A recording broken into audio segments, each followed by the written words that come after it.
बांग्लादेश से तो मैं निकल आया हूँ। बांग्लादेश में मुझे क्या अच्छा लगा और क्या बुरा लगा वो दोनों मैं आपके सामने रखने वाला हूँ। लेकिन उससे पहले मैं आपको ये बताना चाहता हूँ कि इस ट्रिप पर मेरा टोटल खर्चा कितना आया।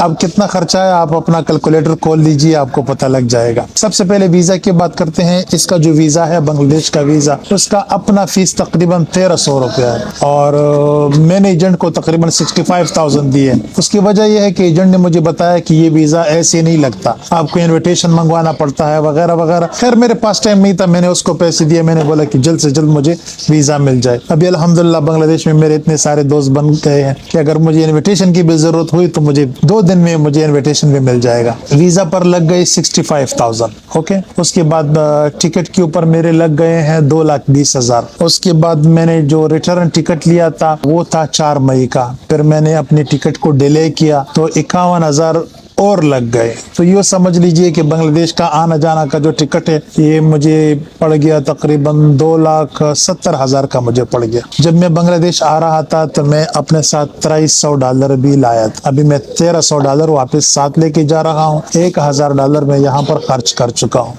वीजा कार्ड मैंने 2 बार इस्तेमाल किया है, बल्कि 3 बार मैंने इस्तेमाल किया है। एक बार मैंने 1 लाख रुपए निकाले हैं, पाकिस्तानी रुपीस की बात कर रहा हूँ। फिर मैंने दोबारा 1 लाख रुपए निकाले हैं और उसके बाद मेरे ख्याल में 20 या 30,000 रुपए मैंने और निकाले हैं। तो ये टोटल हिसाब किताब अगर लगाया जाए तो ये तकरीबन पाकिस्तानी 8 लाख रुपए बनते हैं। और अभी मैं हैरान हूँ कि ये 8 लाख रुपए कैसे खर्च हो गए, मुझे खुद भी समझ नहीं आ रहा, क्योंकि बांग्लादेश इतना एक्सपेंसिव नहीं है। लेकिन ये 30-40 दिनों में मेरे तकरीबन 8 लाख रुपए इस ट्रिप के ऊपर खर्च हो चुके हैं। और यूँ समझ लीजिए कि ये मेरे जिंदगी का तकरीबन एक महंगा तरीन ट्रिप है, पहला महंगा तरीन ट्रिप है। ये मुझे इतना महंगा क्यों पड़ गया मुझे खुद भी समझ नहीं आया, आई डोंट नो, लेकिन काफी पैसे खर्च हो गए हैं। बांग्लादेश में मुझे क्या अच्छा लगा उसकी शुरुआत लोगों से करते हैं। भाई साहब, मुझे बांग्लादेश के लोग बहुत अच्छे लगे। बांग्लादेश के लोगों का जो नेचर है ना वो बहुत पोलाइट है। बाय नेचर ये लोग पोलाइट आजिज टाइप के लोग हैं। दुनिया में एक कौम ऐसा है कि उसमें बिला वजह की अकड़ है। उसके अमीर में तो अकड़ है ही, उसके गरीब में भी अकड़ होता है। उसके 10,000 का जो चपरासी होता है ना वो भी फिरौन होता है। यहाँ पर ऐसा नहीं है। नाम मैं नहीं ले सकता, फिर वो सच हजम नहीं कर सकती और डायरेक्ट गालियां देना शुरू करते हैं। लेकिन यहाँ पर ऐसा बिल्कुल नहीं है। यहाँ के लोग बहुत पोलाइट, बहुत आजिज टाइप के लोग। अगर आप इनको छेड़ोगे नहीं, अगर आप इनको सताओगे नहीं, ये लोग लड़ने वाले नहीं है। आप मेरा यकीन कीजिए, मेरा अगर अपना कोई बिजनेस होता ना तो मैं सबसे पहले बंगाली को हायर करूंगा। उसके मैं आपको रीजन बताता हूँ। और ये बात मेरे वो बंदा समझ सकता है जिसने खुद बिजनेस किया हो, जिसने लोगों को हायर किया हो, वो मेरी ये बात समझ सकता है। और वो ये है कि बंगाली को जब आप हायर करते हैं ना तो ये आपके बाप बनने की कोशिश नहीं करते, आपके बिजनेस में हिस्सेदार बनने की कोशिश नहीं करते, आपके बिजनेस में टांग नहीं अड़ाते। इनकी कोशिश होती है कि बस किसी न किसी तरह जो जिम्मेदारी मुझे दी गई है इसको मैं अच्छी से अच्छी तरीके से निभा सकूं। और ये मैं आपको अपने 40 दिन का एक्सपीरियंस बताता। दूसरी चीज जो मुझे बहुत अच्छी लगी वो है पुलिस वालों का रवैया या स्टेट का रवैया। आप मेरा यकीन कीजिए, मैं आधे से ज्यादा बांग्लादेश घूम चुका हूं और मैंने इन 40 दिनों में तकरीबन बाइक 5-6 हजार किलोमीटर चलाया। मैंने मुझे कहीं पर भी चेक पोस्ट नहीं मिला। मुझे किसी भी जगह पर किसी पुलिस वाले ने नहीं रोका, भाई कि कहाँ से आ रहे हो, कहाँ जा रहे हो, आपका पासपोर्ट किधर है, आपका वीजा किधर है। हालांकि मेरे बाइक का जो नंबर प्लेट है ना वो भी नहीं, बगैर नंबर प्लेट की मैं घूम रहा था। लेकिन मुझे कोई चेक पोस्ट नहीं मिला। पुलिस वाला तो दूर की बात है, रोकना तो बात की बात है ना। बहुत सारी कंट्रीज में मैं घूमता हूँ, उनके हर किलोमीटर बाद एक चेक पोस्ट होता है, लेकिन यहाँ पर पूरे मुल्क में मुझे कोई चेक पोस्ट ही नहीं मिला। अब इसकी एक खास रीजन है, लेकिन अगर उसके ऊपर मैं डिस्कशन शुरू करूँ तो बात कहीं और चली जाएगी, फिर लोगों को सच पसंद नहीं है, दोबारा मेरे लिए मसले मसाइल शुरू हो जाएंगे, तो वो उसके ऊपर मैं बात नहीं करूँ। बस अपने काम से काम रखो, कानून के मुताबिक चलो, चलते रहो। और मैं आपको एक और बात भी बताता चलो, मैं कोई कंफर्म नहीं हूँ, लेकिन मुझे ऐसा लग रहा है कि यहाँ पर कानून बहुत सख्त है, बहुत सख्त है। ये ऐसा नहीं है कि मसलन आपको ऐसे चौक पकड़ेगा और फिर वहां पर आप कुछ पैसे दोगे और वो लोग आपको छोड़ देंगे। ये सीन ऐसा नहीं है। यहाँ पर अगर मुजरिम एक बार पकड़ा गया ना, कानून का जो पकड़ है ना यहाँ पर बहुत सख्त है।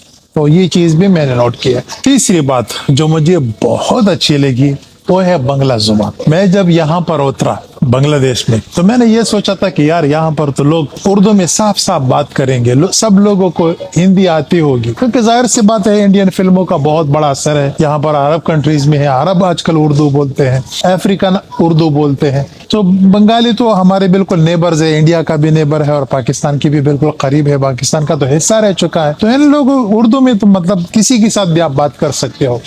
लेकिन जब मैं यहाँ पर पहुंचा बांग्लादेश में, भाई साहब यहाँ पर 90% लोग उर्दू जुबान में बात नहीं कर सकते और ना समझते हैं। मैं बहुत बड़ा परसेंटेज बता रहा हूँ आपको, 90% लोग हिंदी उर्दू नहीं समझते। इनके साथ अगर आपने कम्युनिकेट करना है, या तो आपको इंग्लिश बोलनी होगी या आपको बांग्ला जुबान बोलना होगा। ये लोग अपनी जुबान के साथ मोहब्बत करते हैं और इज्जत देते हैं, और यही वजह है कि ये जुबान बांग्ला जुबान दुनिया का स्वीटेस्ट जुबान है। मतलब इस चीज के ऊपर सर्वे हुआ है कि दुनिया का सबसे स्वीट लैंग्वेज कौन सा है, तो सबसे स्वीट लैंग्वेज दुनिया का जो है वो बांग्ला जुबान है। और ये दुनिया के पहले लोग हैं जिन्होंने अपनी जुबान के लिए जाने भी दी है। अब वो एक लंबी कहानी है, अभी उसमें मैं ये शामिल नहीं कर सकता, बात बहुत लंबी हो जाएगी, ऑलरेडी काफी बोरिंग वीडियो है। चौथी बात जो मुझे यहाँ पर बांग्लादेश में बहुत अच्छी लगी वो है पाकिस्तानियों के साथ मोहब्बत। भाई साहब मैं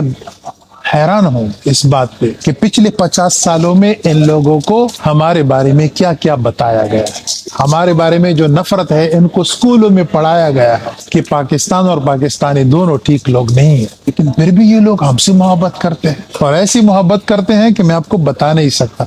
एक और पॉइंट जो मुझे बांग्लादेश की बहुत अच्छी लगी वो ये है कि यहाँ पर गर्मी बहुत ज्यादा है, इसमें कोई शक नहीं है, लेकिन बांग्लादेश में ग्रीनरी बहुत ज्यादा है। जब भी थोड़ी सी गर्मी मतलब ज्यादा हो जाए, हबस बन जाए ना, फौरन बारिश होती है। हफ्ते में 3-4 बार तो बारिश होती है। ढाका में थोड़ी सी गर्मी बढ़ जाए, फौरन बारिश हो जाती है। और ये मैं आपको बांग्लादेश के हर डिवीजन की बात कर रहा हूँ, हर स्टेट की बात कर रहा हूँ। एक और पॉइंट जो यहाँ के लोगों में, बांग्लादेश के लोगों में मुझे बहुत पसंद आई वो है अमन से रहना बाकी मजाहिब के साथ। यहाँ पर एक गली में मुस्लिम भी रहते हैं, हिंदू भी रहते हैं, क्रिश्चियन भी रहते हैं, बुद्धिस्ट भी रहते हैं, मुख्तलिफ मजाहिब के लोग रहते हैं। लेकिन यहाँ पर मैंने देखा कि एक दूसरे से नफरत नहीं करते, एक दूसरे के खून के प्यासे नहीं है। हालांकि मैं आपको ये भी बताऊं कि बांग्लादेश के लोग बहुत मजहबी लोग हैं, मतलब इस्लाम को बहुत सख्ती से फॉलो करने वाले लोग हैं। अब ये जो नफरत है ना क्रिश्चियन से या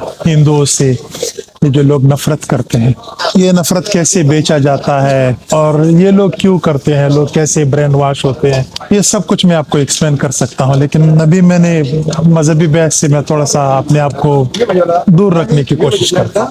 और मुझे यकीन है कि बंगाल के लोगों में और भी बहुत सारी खूबियाँ होंगी और भी बहुत कुछ होगा जो शायद मैं कवर नहीं कर सका, या बहुत सारी पॉइंट्स ऐसे हैं अभी मेरी नींद पूरी नहीं है जो मेरे जहन में नहीं आ रहे। आई एम श्योर कि बहुत कुछ और भी होगा। बहरहाल अभी इस चीज़ पर बात करते हैं कि मुझे क्या पसंद नहीं आया बंगाल में। बताओ, नाराज तो नहीं हो? ओके जी। सबसे पहली चीज जो मुझे पसंद नहीं आई वो है ठंडा खाना। कि मसलन आपको बांग्लादेश में किसी भी होटल में आपको गर्म खाना नहीं मिलेगा, हमेशा आपको ठंडा खाना सर्व किया जाएगा। हाँ, अगर आप किसी 5 स्टार होटल में जाते हैं और वहां पर आपको गर्म खाना सर्व किया जाता है तो वो एक अलग बात है, मैं उसकी बात नहीं कर रहा। मैं उस होटल की बात कर रहा हूँ जहां पर मुझ जैसे लाइफ बॉय से नहाने वाले लोग जाते हैं। और दूसरी चीज़ जो मुझे पसंद नहीं आई बांग्लादेश में कि यहाँ के रोड बहुत छोटे हैं, रश बहुत ज़्यादा है।